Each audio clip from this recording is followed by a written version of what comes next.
to a parking lot at 7-Eleven. Mind you, I'm driving and I don't watch too many movies, too many mafia movies. It felt like she was putting a hit out on me. I'm like, why are we in this dark alley in this thing with nothing but gasoline and oil? And you Yeah. talking about to really get my attention to really lay out all the things that I was doing, and everything that I was doing was for everybody else. It was none of it for me. Step under the juniper tree, where we engage in captivating conversations with your favorite faith leaders. Together, we'll unravel the enthralling mysteries of where the threads of the human experience intertwine with the fabric of faith, mental health, and leadership.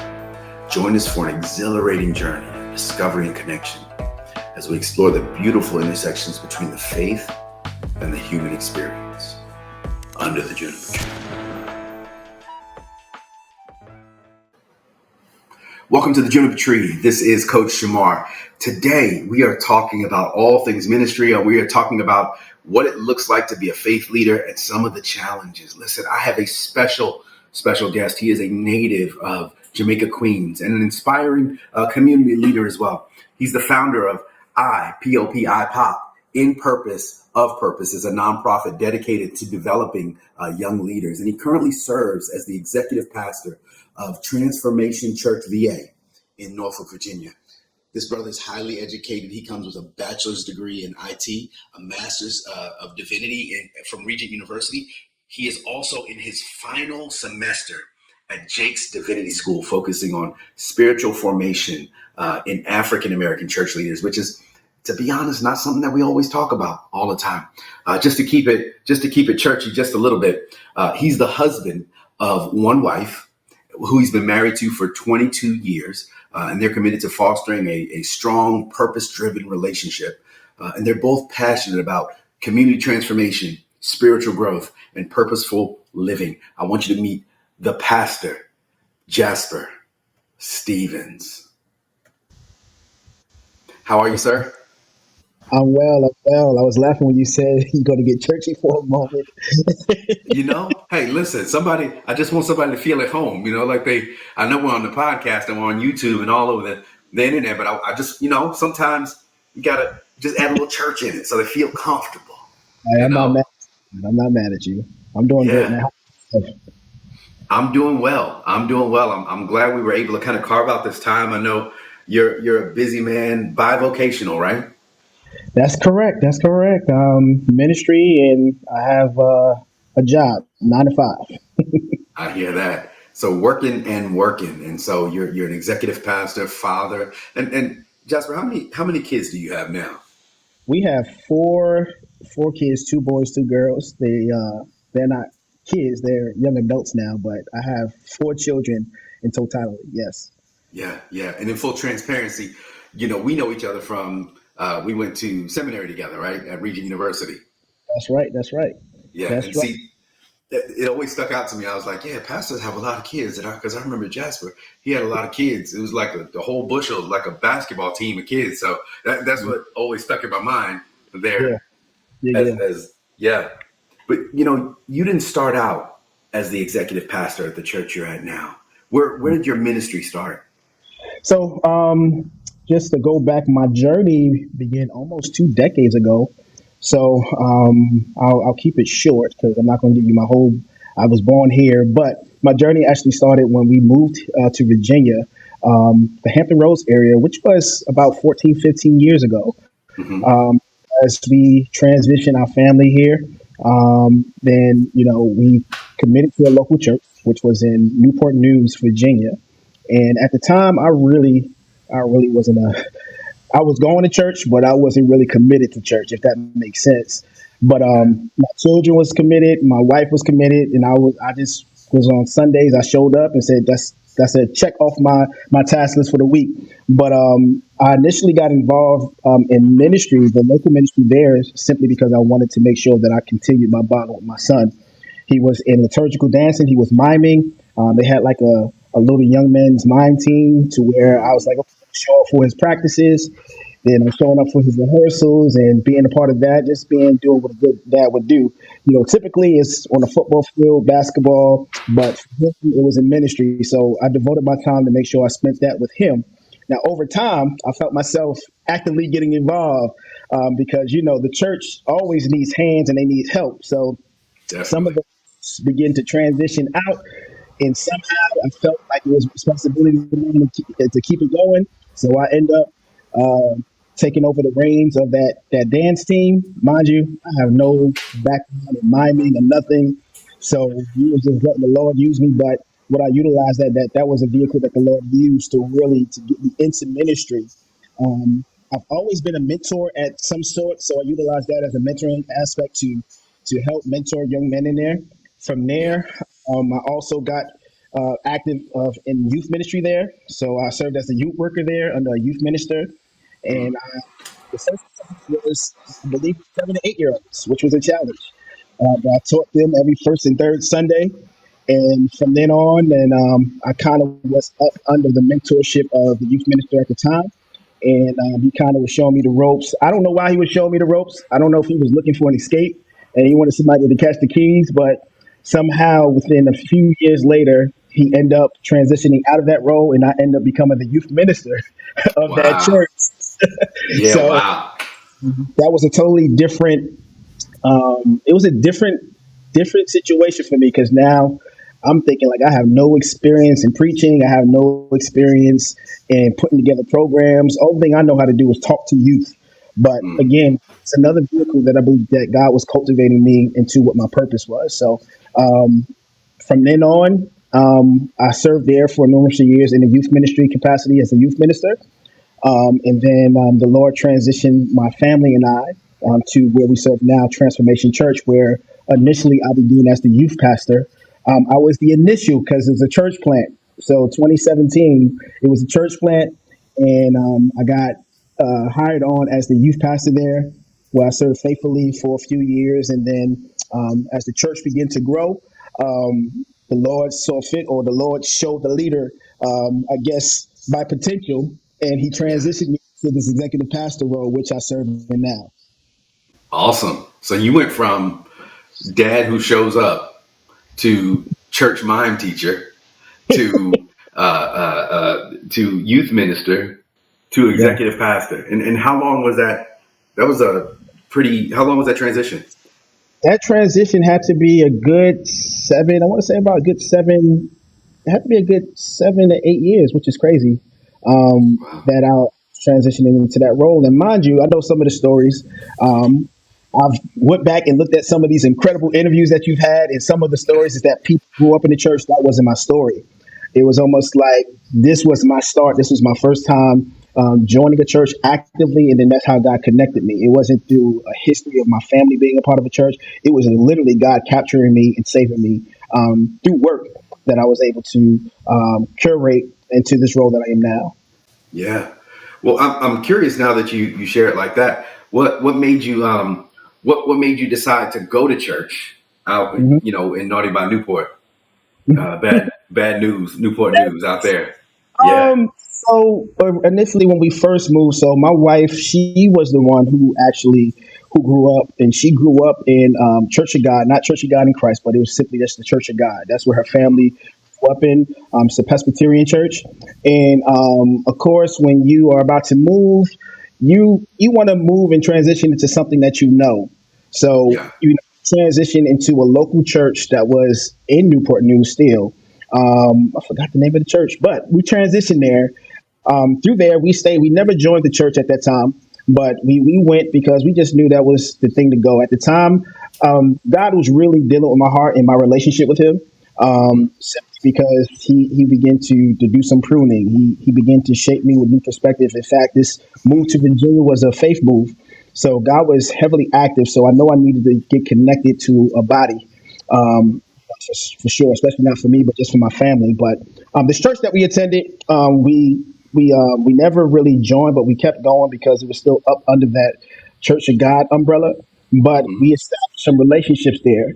And never forget, one of the people, she is still my sister to this day. She ended up transitioning out of the choir, and she went to another church. We found out she went to another church, and we got a call one day, and the call was, "Hey, I think you guys would like this," and so forth. Mind you, we are still not technically committed to where we are going to church, Yeah. but where she was, she invited us to go out for a Sunday, for a service. So we decided to say, hey, let's go. And when we went, man, the worship was so phenomenal. We just felt the call of God there, and we committed to it. We ended up joining maybe a month later. So this was our first church as a family that we really connected to. So that is really the story behind that, is through a friend who actually began serving at another local church that was in the Hampton Roads area that so happened to be in the Newport News area. We Yeah. ended up going to and that really began the process of this calling on my life. Got you. Got you. Now I'm doing the timeline, and Hmm. I hear 2017. Hmm. I remember 2017 and 2018, and then we had a decent 2019, and then there Yeah. was there was a pandemic. Now, if you started, if you all planted in 17, is that right? The church planted in 17. Church planted 17. Later, 2017 is when they had their first service. And then, yeah, 17 was actually the year that the church planted. Hmm. Got you. So I'm hearing a couple of years, and then the pandemic, and what I know just based on stats is I'm not going to say most, many church plants that planted within that time frame, right before Hmm. the pandemic, no longer exist. So, what was the pandemic like for you all? I think the pandemic was much like any other church. We were trying to figure out how to do church. Hmm. Uh, I think a little bit different from many others who have a church building. We were a portable church, meaning that we were renting a facility Sunday after Sunday to do service in. So it was a little bit challenging because we didn't have the building to go to even to record. So you can imagine, for a church who is pretty much still newly planted, still really coming into its own, church is growing. We get the mandate that we can't come together. Okay, so what do we do now? Because we can't even come to a place and do what many of the churches begin to do, and which was to record. Yeah, So, one, the blessing in all this is that because giving was still up, we were able to rent out facilities to do recordings. We still have to be mindful of some of the protocols that was in place, but it was very much challenging because week to week it was different. yeah, Sometimes we didn't know where we would be able to record. We didn't know whether or not we would have the personnel. It's a lot to baggage. So when you're talking about putting a worship service together for a Sunday just to record, you still have to look at the timetable of people, and then you have yeah, to add in the element that some people got sick over the pandemic. So yeah, the same people that you would expect it to be there to help serve and to help bring the service together, they was not always available. And then you have to still deal with the notion of you know having to preach every single Sunday. What do I come with every single Sunday? And even though that was not my role was, okay, call this place, see if they're yeah, available. And yeah, because you have the mobile churches that's in the Hampton Roads areas, they're doing the same thing. So some people might be booked. So it's really was challenging in strategizing to see how it would flow as it pertains to our church. So I would say God hand was in it, but it was yeah. difficult, to say the least, and what we had to go through a pandemic being a portable church. Yeah, yeah. Well, let's flip it a little bit. Let's talk more about you and the pandemic, because I know you're doing logistics. You're trying to find places, but I know when you and I talked before, you shared that there was a time where you were preaching every day, Mhm. and then it was a little bit of a difficult personal transition into the pandemic for you. So, kind of share with me what was going on with you and your family during the pandemic. Yeah, definitely. So for me in the pandemic, along with all the ministerial tasks and responsibilities that I had to deal with, I still had to deal with certain things that happened to my family personally. So I can remember it was March of 2020. Mm, Brother and I received a call that our mother had just got diagnosed with stage 4 esophagus cancer. So, mind you, my mother, she's not a native, nor does she reside in Virginia. So we had to begin to transition her from South Carolina, which is about 6 hours away, yeah, and transition her here because we believe that for her situation, in order to have a better chance, that her one being supported by family, but she would have the best chance, and then to make sure she had the right resources. So we got that call on a Friday. We was on the road Monday to go get her, and then we transitioned her.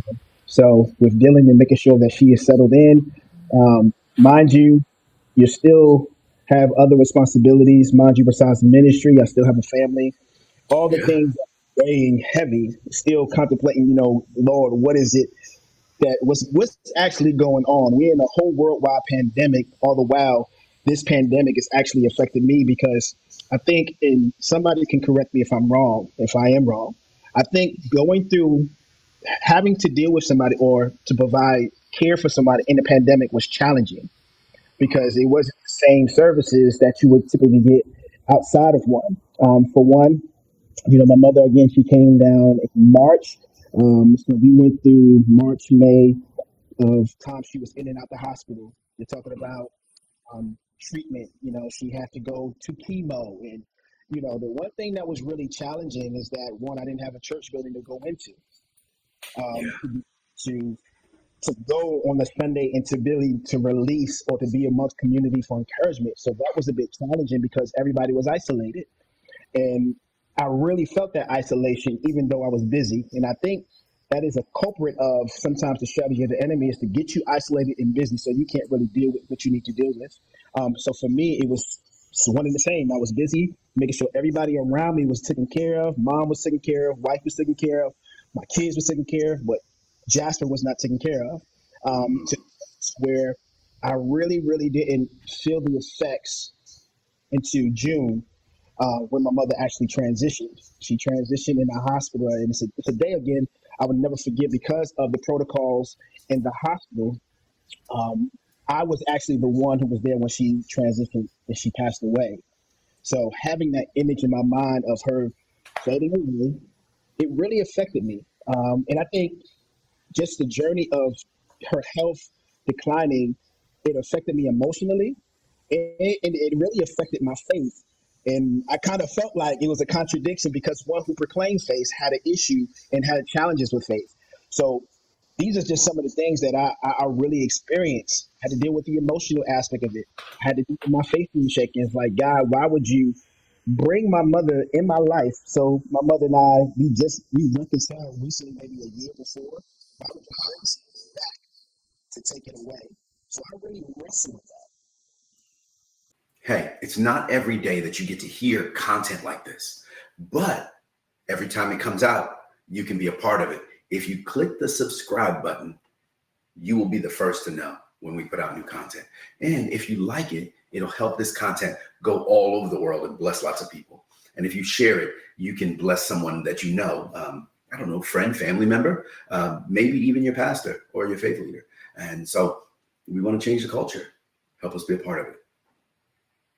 Yeah, I mean, so you're reconciling with your mother the year before. You're also operating in ministry. I mean, you're going hard. I know church planting, for those who may not know, church planting is not your average church. It's work. It's work. And then on top of that, the pandemic. So you're managing all these things, trying to keep other people encouraged, praying for other people, and then your mom gets sick. I mean, I remember March of 2020. The 13th sticks in my head because I remember everybody came home from work and you're having to drive 6 hours away down to South Carolina to get her, bring her back. And then and in the midst of you serving and doing all the things, all the right things, we'll say all the right things, right? Because we like to think we're doing all the right things when we're in ministry. Yeah, Um, yeah, you you start to deal with her health and her passing on right, not too long after you all reconnected. So right, right. Hmm. now you're dealing with grief as well. Right, right. So a little bit about that. So one of the things that I didn't realize I was going through grief, it was actually before my mother passed away. I remember my wife sat me in the car, and she really had to have a conversation with me because she was the one who was realizing that I was not in a good space and that pretty much I was on automatic. So again, we listed it out. We talking about church. The church, we're still trying to make sure the church doors are open and that making sure that everything is flowing as it needs to be. We're talking about mom, the care of mom, and then I'm not really communicating or expressing what I'm enduring or what I'm feeling. In fact, I'm just making sure that everybody around me is taken care of. It goes a little bit almost like Aaron and her. I was the Aaron and her to everybody else, but no one was the Aaron and her to me. I'm holding Mm, everybody else's hands up, but my arms was lagging at my side, and I was suffering, and didn't even know I was suffering. And that's the thing, is that sometimes we could be going on and on and not know that we're suffering. I was really suffering too. I had to make an appointment with a therapist. This is before my mother passed away, and I sat mm, down and communicated some of these things that I was experiencing, and she communicated and educated me on something that I didn't even know existed. She said, Jasper, she said, you're pre-grieving. Like, I didn't even know that you could pre-grieve. I'm like, what mm. does that mean? And she said, you're pre-grieving your mother as if she's already left. Wow. And I had to deal with that emotion because, again, my faith says I have to believe. My faith says that God is a healer, but what I'm seeing is not happening. Wow. And I had to deal with it's almost like a contradiction of what I believe, because I'm going to appointment after appointment. The doctors are saying, hey, you know, this is still looking bad. It's really no good news that we're getting, and then have to get back in the car with the same woman and put on a smile and try to give her some positive energy so she can, want to fight. And that is the most difficult times, because when she leaves the car, I break down. Mm, So just the grieving process before wasn't hard, but the grieving process afterwards was even hard, because again, everything leading up to it, mind you, I was not just my mother's son, I was my mother's pastor as well. My mother wasn't wow. affiliated to a local church. And when I go back to when we said we reconciled a year and a half, I believe it was 18 months prior to that, it was actually, she came and she surprised me um, for a service that I was preaching at my church. Mm, And it was God ordained, because that same Sunday evening, same Sunday afternoon, I'm sorry, she gave her life to the Lord wow. after preaching. So it was one of those things to where it's like, okay, God, I see the journey, I see what you're doing, and I'm like, okay, she's gonna get her life together, and then you fast forward 18 months forward, then she's no longer here. So I felt that burden. I'll be honest, I was angry at God. I was Yeah. very angry. I was very angry. It was times to where I was like, why would you put me through this pain? Why would you put me through this emotional distress? Simply because I had to be the one, as I said, I was a pastor. I had to eulogize her, and then I still had to be her son, and that was a difficult, because I think that really delayed my grief, because I had to be strong for everybody else and give encouraging words to everybody else, but I Yeah. didn't have no one to really be able to do that for me at that time. So that began a journey of me dealing with my emotional and my spiritual distress in this walk that God has called me to. Yeah. Well, you shared about your wife and Hmm. her kind of pulling your coattails for a second Yeah, there as yeah. you're going through that grief. Tell me, what was she seeing that you couldn't see, that she could see, that let her know you were going through that process? Yeah, shout out to my wife. She is, like I said, I've been married to her for 22 years, 25 years together. I think she was able to see what everybody else couldn't see. She seen that I wasn't sleeping at night. She seen that my temperament was short. She was able to see that, how I would respond to simple conversations and how I would lash out. She was able to see all of that. And she could also, in somewhat, see me mourning my mother even before she left. So I think that was just, I hate to be spiritual, but I think that was unction of Holy Spirit giving her discernment of, hey, he's really in distress, and Yeah. she really was able to point out or highlight some red flags, and didn't allow me to be devoured by what I was experiencing, through the loss of my mother. So I think just her knowing me, just her being around me, and me acting uncharacteristically, she was able to point out, say, hey, this is not a good look. And her statement she made, she said, I understand that everybody needs you, but I won't lose you to this. I never forget Mm, it. She said, I will not lose you to this. yeah. So that was motivation. That was part of the motivation of I needed to really, really get things in order. Yeah. So it sounds like you had someone to kind of stop you in your tracks and like put their hand on your shoulder, if you will, and just slow you down for a second and help you recognize some things. Because Yeah, you were lashing out, your temperament was different. You said that you weren't sleeping um, right. at night, so you had quite a few things happening on the inside that you couldn't even point out. Yeah, it goes by you say it. I read a book called The Body Keeps Score. The body I like that one. it keeps score of the trauma even when you don't want it to. And it was one of those things to where she had to literally. I think I explained this to you when we had this conversation before. She pulled me up into a parking lot at 7-Eleven. Mind you, I'm driving and I don't watch too many movies, too many mafia movies. It felt like she was putting a hit out on me. I'm like, why are we in this dark alley in this thing with nothing but gasoline and oil? And you Yeah. talking about to really get my attention to really lay out all the things that I was doing, and everything that I was doing was for everybody else. It was none of it for me. And she Mm, just centered my thoughts and my attention as, hey, this is a red flag. And yes, you are strong, but you are not strong enough to deal with this by yourself. So I really, really, she's a blessing, man. You have to be careful who you choose as a wife. I was blessed to have mine and continue to have mine, but she was really an advocate of me going to therapy. She was an yeah. advocate of support. And one thing, she never looked down at me in my weakness. Mm, that's Even important. when she was like, I'm gonna hold your, I'm gonna be your Aaron and her if nobody else is gonna be it for you. I don't know how long I can hold your arms up, but I'm gonna hold it up until, and that until it has never came yet, and she's still holding my arms up because grief is still a process. You just learn how to shift and learn how to steward it differently in different seasons. Yeah. Yeah, that's good. That's good. As you share that, I hear a little. You talk about the parking lot story. I'm hearing a little cynicism in the moment. You are a little cynical, maybe distrusting Yeah, when all that was happening, especially as you were mad with God.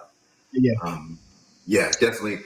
Yeah, and I think about the 5 stages, 7 stages of burnout, yeah. and some of that. So kind of tell me as you're she's having this conversation, you're pivoting in that way, you're getting help.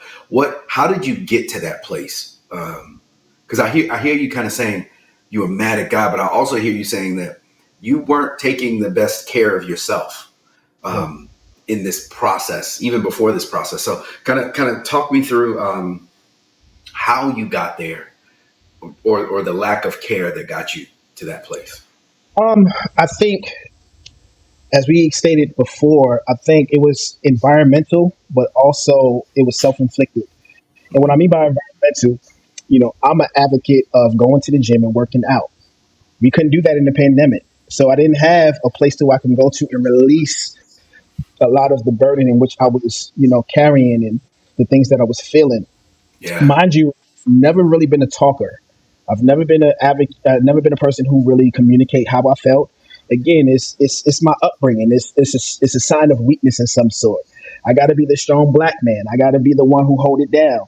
So for me, I'm in a conflict of an environmental change because we can't go to the gym, and I'm also a product of a domestic upbringing that wouldn't allow me to express how I was actually feeling. So for me, getting to that place, it put me really in a dark hole. So mind you, at the time when you are dealing with grief of a loved one, or the caring of a loved one up into death, it was really, really, really traumatic. Mind you, my family did not grow up in church, so I didn't mm, have people to come to preach and to pray for me.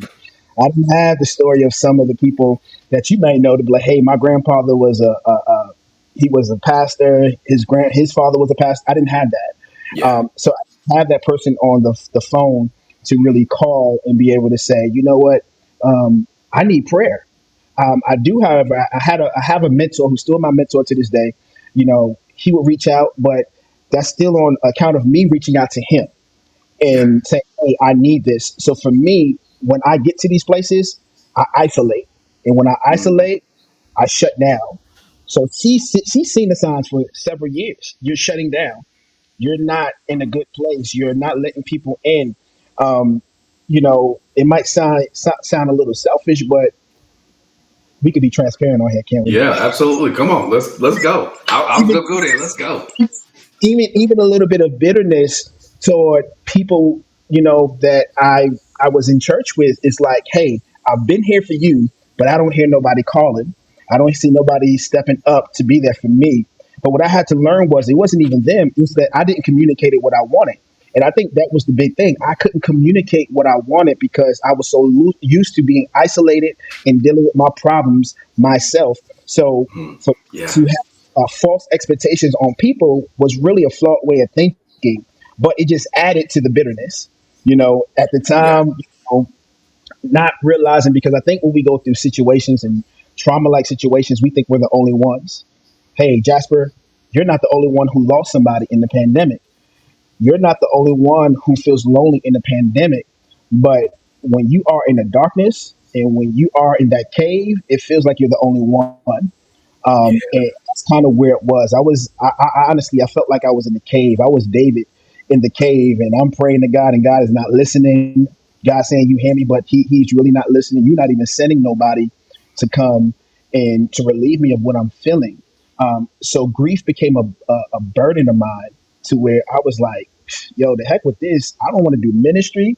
I don't want to do anything that's related closely to people because everybody laughing and praising the Lord, and this is where the Lord has me." So I was really in a dark place, and you know, I'm glad that I was able to come out of it, but it was really dark. I didn't do any recreational. My drug of choice was anger. Mm. It, Now that's an interesting drug. Yeah, my drug of choice was anger. It wasn't fornication. It wasn't infidelity. It wasn't drug. It was anger. I would rather be bitter and in anger than confront what I was facing. Yeah. You know, Yeah, that's the funny thing. That's the funny thing about burnout that I think so many people don't recognize is there's a certain there's that cynicism, right? Oh, it's almost like you see everybody else like you're in a dark room. Like I see this picture, you're in a dark room and you're pointing at everybody else like, look at them over there, they're having so much fun, and I'm over here in this place and nobody's thinking about me and nobody's caring for me, and right, you just kind of get you not kind of, but you get really cynical yeah, about other people and yeah, even about God, and it's so hard because you talked about not sharing and isolating. So many of us, even pastors, have grown up with three emotions that we learned: I'm yeah, good, I'm bad, and I'm okay. And yeah. most of the time, bad still means I'm okay because I just got to grin and bear it, right? But Yeah, that's my first line. I'm good. I'm good, That was my. right? That was it. That was it. You really just nailed it. That was my Yeah. famous line. I'm good. I'm good. And my other famous line, she gets me for this to this day. I'm processing. That's Mm, another way of saying alone. That yeah. is another way to say leave me alone. So Another I'm way to good, and processing was my two lines that I yeah. utilized. Yeah, and all the while you're still in that dark place, and trying to serve God honestly, but not always being honest, Yeah. with yourself, especially as we talk about this idea of I am supposed to be a strong black man. You Yep. know what is it from your upbringing? And again, we're talking about pastors, right? We're not talking about folks who the laity. We're talking about folks who are helping other people. Um, what was the mindset that kind of led to that? I have to be a strong black man, and I don't share, even though I'm leading other people of the faith. Good question. I think for me, it was, as I mentioned, my upbringing. During my upbringing, my mother and father, they got divorced when I was in third grade. Never forget it. Yeah. And my father stuck around sometimes, and then over time, he wasn't a part of my life. So that automatically made me the man of the house. Mm. Mind you, I had other younger siblings. I had three younger brothers, and I was that guy. To the point to where sometimes, and I grew up in New York, so my mother was the type to where, hey, you got to do this, you have to take care of this, make sure this is done. Really placing the responsibility of the man of the house on someone who was just 8, 9 years old. So the Wow. burden of being an adult was given to me at an early age, and it's never left. So for me, I couldn't cry. Who would I cry to? I never had a man around to really give the example of what vulnerability looked like. I had a really false perception. I think this is the issue today too of what masculinity was. Um, And that really, I think I didn't figure that out until I became an adult. When you add now this ministry thing, you kind of still see the same thing. Pastors are, you know, they have to be the ones who is making sure that the church is together. I've seen pastors who has to do every single thing in the church, so they really don't delegate, because if you delegate, it might look like it's a chink in your armor, a kink in your armor. So it's one and the same. You have your humanity and you have your divinity that's being challenged, because now, based upon what you didn't have and based upon what you now see, it really is almost like they're complementing each other and to say this is how it's supposed to be. So mentally in your mind, you're saying, "Oh, this is the way life is supposed to go." Because Yeah, if you're not given any other example outside of what you have saw, you think that's truth. You yeah. know, so And for I you, think you were yeah, working from that blank slate as well of not really having a good pastoral role model growing up right, as well. I know some of us have have had some good ones, some of us have had some okay ones, some bad ones, but I think even a bad one you can learn from and say, okay, don't do that, don't do that, don't do that. But you didn't have anything. You didn't have a model to work from. So you were really building the model from scratch in a time of challenge. yeah. For me, and that was part of it's one of the few things that I wrestle with God about. It's not, why do I have to be the template, right? Mm, So it's like I have to be the template. I have to go through the process so many others don't have to. And one thing God shared with me in prayer time, He said, because you've been set apart. This is mm, what it's set apart to be. And it's challenging being the first of anything, because you see everything first, you experience everything first. The first lashing, mind you, I didn't have a church family that grew up in church. Most of my family members, I love them to death, but most of the men in my family were not great role models. They were drug dealers, they were drug users, um, they were abusers. I didn't have I didn't have the best role models at all. Not only the best, they weren't great role models growing up, but yeah, it took for God to set me apart, to show me something different, to say, okay, even though you experienced that, this is what I called you to do. And sometimes I'm gonna give you something to trace, and sometimes I'm not. But that's what you come to me for. This is yeah, what you call me from. And I had to learn that. And that all circles back to even in the pandemic of, I've really never, except for losing a cousin when I was younger, experienced grief at that magnitude. I've never seen a man deal with grief. I've seen how my mother dealt with issues, which was through a bottle. I've seen how other people, which was through other recreational usage of things, but that never was my thing. But for me, it was like you have to learn how to stand on your own. You have to learn how to pray. You have to really recondition your mind to understand that you can't do this alone, and you can't do this without me. And that's what I had to learn. yeah. I mean, so many things happening at one time. As you're leading other people, I think so many times we see our pastors and um, they, someone passes away and they're going to grieve for a little while, but then they're going to come back and bounce back, and they're going to preach some great sermons out of it, and that does happen sometimes, but um, sometimes the process is a little more complicated, and you get to burn out, like you talked about environmental, but it was also personal. So some things you just couldn't control, and some things you were trying to manage in your own emotional capacity and your own mental capacity. I know you shared that you went to therapy as well. You shared some lessons from that. I mean, we're what, 4 years out from kind of the event of your mom passing, and the beginning of that grief and burnout process. What were some of the big things you learned in therapy that were helpful for you? Um, it was interesting in therapy, which I believe you need a therapist in Jesus. That's just my motto. I think Yeah. in therapy, what I've learned is be okay with what you feel. Mhm. That's one of the things. As I said, I was not really a person who communicated well about what I was going through. I would just bear the pain on my own. And the therapy has allowed me to be able to communicate and express what I actually feel. What I'm going through, what am I mentally going through, what am I thinking, why am I thinking this way, what is this thought saying. It allowed me to begin to ask questions, um, and to see if this emotion is real or is it not real. Is this something that I'm imagining in my mind, or is it uh, something that a narrative that I have just created because this is how I feel? It really allowed me to really see the science for how our minds work. Because I Yeah. believe time it's like we are so we're so super spiritual to we're earthly no good to ourselves. Is the best way I could put it. I think in the context, to even when we're talking about church, and I'll just speak for me, you said something that was really key that I'll touch on right now when you talk about you experience grief and you go right back. When my mother passed away on a Saturday afternoon, I was back in church Sunday, that same the next day. Hmm. Yeah. So serving. Now that wasn't now disclaimer, the pastor didn't make me come to church. That was a Yeah. decision Gotcha. I made myself. And I felt like even in therapy, rewinding back, it made me feel like I think sometimes in ministry we put ourselves on autopilot. That this is we know what to do, but sometimes what we know to do is not beneficial for us. That's a So good point. me, it's like I had to learn the benefits of taking care of my humanity and allow my humanity to merge with my spirituality because it's all soul searching.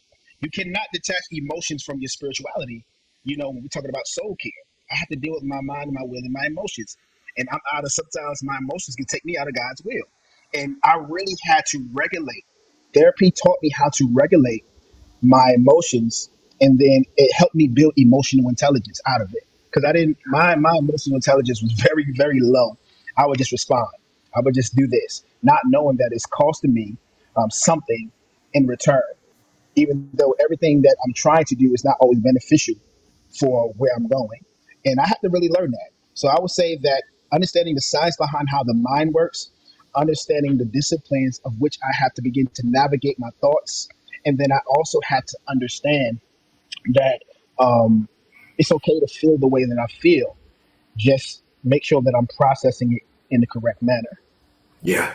Yeah. So there's somebody out there. There's two people I'm thinking about, not specific, but I've been coaching for a while, and I've done quite a bit of work in the faith leader community. Right, There right. are certain people out there right now who are listening to your story, and they're Mhm. like, "That's a terrible idea to go to therapy." Mhm. So because who you got Jesus, you just pray depression away, pray anxiety away. Be anxious for nothing, right? Or they'll say pray the grief away. So that's kind of the first person I'm thinking of, and then the second person is um, they don't believe that therapy is a bad idea. As a matter of fact, they may even make posts on Facebook about you need Jesus and you need therapy. You need to get care for yourself. You need to do this. You need to go and seek out. As a matter of fact, let me give you a list of names. Yet when it comes to them and it comes to actually doing that work and seeking out a person and actually meeting with the person and getting the care they need, or for that matter, doing the workouts that they need, or doing whatever it is for self care, they Mhm. tend to not do that, but instead going back to caring for other people. What would you say to to those two groups of people? That person who's like, nah, no Jesus in therapy, you just need Jesus. And to the other person who's like, yeah, you need both, but I'll be over here taking care of the people because I got a church to run. Right. I would say this. I would say that for the first person who says, "Nah, I'm good with therapy," and I just need Jesus. We all just need Jesus. We all need Jesus. I love God. You love God. What's wrong with you? Type philosophy. But I would say this. Shout out to That Mary Mary. right. I think it's all. I think if you think about with Jesus before he would be going to Skull Mountain, before he would be crucified, he had a moment to where he exposed his humanity. Mm-hmm. Um, he exposed his humanity, and he said these things. He said, "God, if this is not," he said, "if this is not your will, take this cup from me." Mm-hmm. Gone to Gethsemane. And he was telling them, he was expressing his humanity. So I think even in that moment, there was an emotional cry for something more. And I think he did not create therapists and all these people for us to have if there was not something more. Yes, I'm here to cover you. Yes, I'm here and I'll walk with you. I'll talk with you. I'll give you Holy Spirit. But there's also practical things that I need you to understand because I too was human and I was God. I Mm. think we move past the deity. We focus so much on the deity till we can't see the humanity. I said something like this. I preached this before, and this is just my thought. When he was on the cross, he said, "Forgive them, God, for they know not what they do." You know, well, if you go back in Scripture, before that happened, we understand that he had the power to forgive. So why wouldn't he have the power to forgive at that moment? Could it Mm, possibly be that while on his cross, he was displaying his humanity, and in his humanity, I had to delegate that to the Father. So there is a human part of you, and there is a spiritual part of you. They're all in one. All of both of them need service, right? yeah. Of course, he's going to pour into you spiritually. He's going to give you everything. He's going to disciple you. And then also, he's going to send people who's going to partner with you that's going to help regulate your history. And I think that's why you should need it. It's a difference between being spiritual and it's a difference between spirituality and spiritual formation. Spirituality is the action, it is the expression. Spiritual formation is actually the discipleship. And Mm, I think it works together.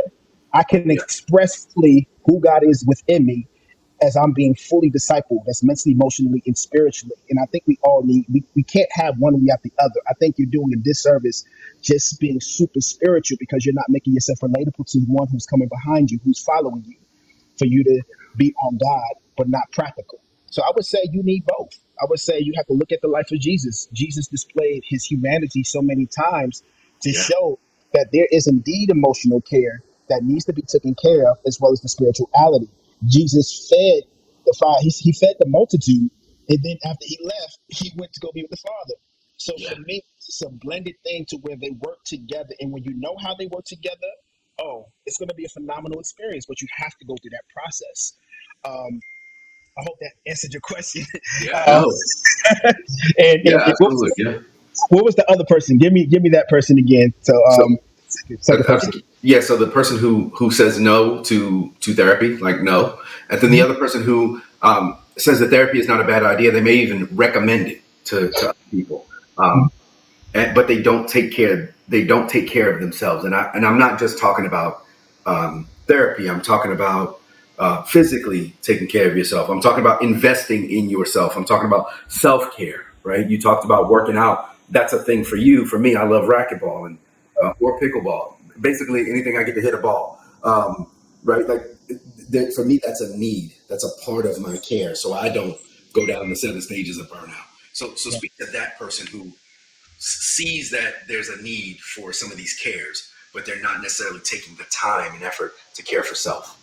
Yeah, I think it's a different to having information and implementation, because we can have information all we want. Information is great, but it's useless if we don't use it. So it's great to have knowledge to say that something is great, is something is beneficial. But I Yeah, think it's naive to say that what I know I'm not putting into action into my own life. And yeah, I really think that's the caveat. For me, it's working out. Even before this, working out was my big thing. It was just beforehand it was just like I just want to look good. I want the chest, I want the arms. But what I realized going through this experience is I need it really for a form of self care. yeah. It's a non negotiable. Um, One of the things I don't know if you're probably familiar with Pete Scazzaro. Oh yeah, Um, I that's say the name wrong, but yeah, I love Pete, his work. Absolutely. yeah, the emotional health spirituality. Yeah. And he often gives this analogy, and I use it sometimes in my leadership training, is that he gives this analogy. One, he tells the story of the Titanic and how the Titanic hits the iceberg, and he gives this image of the iceberg. We all know that when we see an iceberg, we're only seeing about only 10% of the iceberg. The rest of the 90% lies below the surface. So it wasn't what you saw, it was what you didn't see. And I Mm, think that you go through the process through, you know, through the process of therapy and the therapist who gives you practical tools to work through it, not just in writing, but also in physical activity, that you be disclosed to the 90% that you don't see. I mm, really believe that. And I really believe that it's useless if you have a tool in your hand, but you're not using the tool.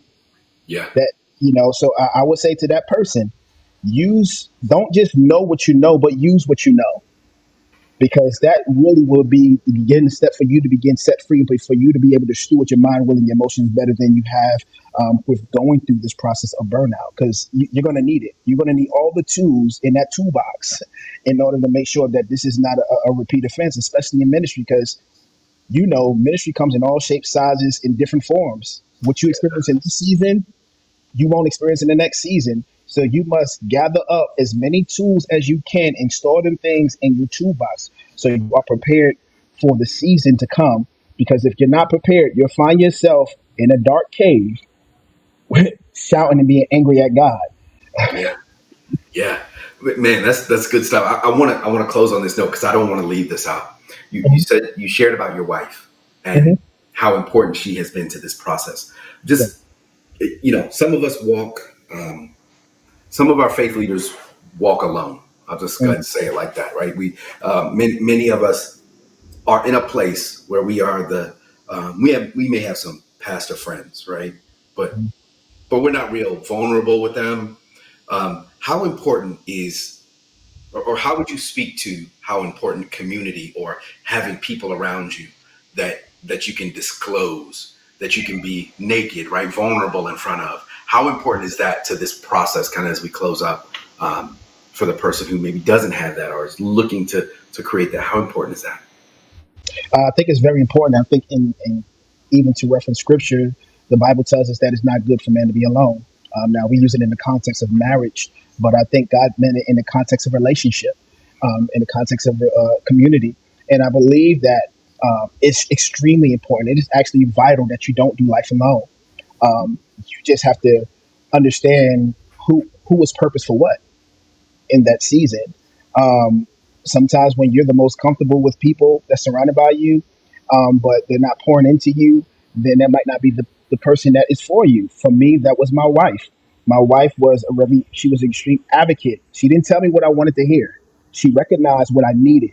And you have to Yeah. find those people who recognize what you need and not what you want or what, who's going to pattern. Because my thing is, why play with a flame? It's going to burn the whole house down. Mm, So you need people in the community or in your community who's going to fan the flame. And as the flame is you're fanning it, it's only attaching itself to other bridges or other things that's going to potentially burn that house down that you're going to be succumbed to. So I believe the community. For me, it's been my wife, um, my mentor.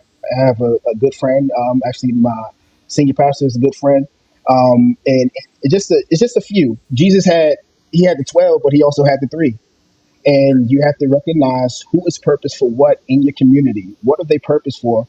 Why are they here? Why did God connect you guys, connect them to your life? Because when you go through seasons of trials, you need somebody who's going to hold your arms up, as I mentioned before, as yeah. Aaron and her held Moses, so that they can defeat the army that was coming after them.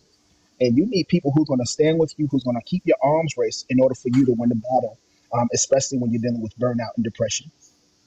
That's good. That's really good stuff. Hey, listen, Pastor Jasper, I appreciate your time so much. I know this is a challenge for many faith leaders.